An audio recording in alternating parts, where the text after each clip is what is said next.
আমরা কেন আল্লাহকে দেখতে পাই না? মানুষের পক্ষে কি আল্লাহকে দেখা সম্ভব? আসসালামু আলাইকুম ওয়া রাহমাতুল্লাহ।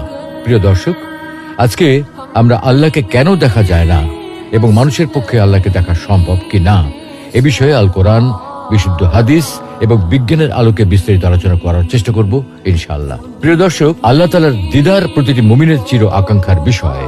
সবাই আমরা সচক্ষে আল্লাহকে দেখতে চাই। নবী, রাসূল, আল্লাহ সকল প্রিয় বান্দা সকলেই নিজ চোখে আল্লাহকে দেখতে চায়।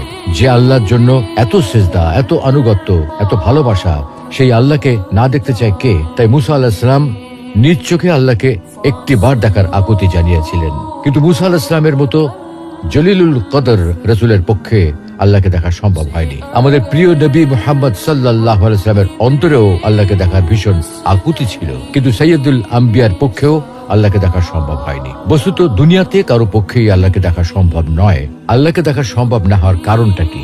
প্রিয় দর্শক, এই পৃথিবী এবং মহাবিশ্বে বাস্তবে যা কিছু আছে, যে সকল পদার্থ এবং শক্তি আছে, যেগুলোর অস্তিত্ব বাস্তবে বিদ্যমান আছে, আমরা কিন্তু সেগুলোর সবকিছু চোখে দেখি না। অথচ সেগুলো বাস্তব সত্য এবং সেগুলোর উপস্থিতির কারণে আমাদের শরীর ও জীবন নানাভাবে প্রভাবিত হয়। কিন্তু তারপরেও আমরা সেগুলো দেখতে পাই না, কারণ রিয়েলিটি বা বাস্তব জগৎ শুধুমাত্র আমাদের পঞ্চ ইন্দ্রিয়ের মধ্যে সীমাবদ্ধ নয়।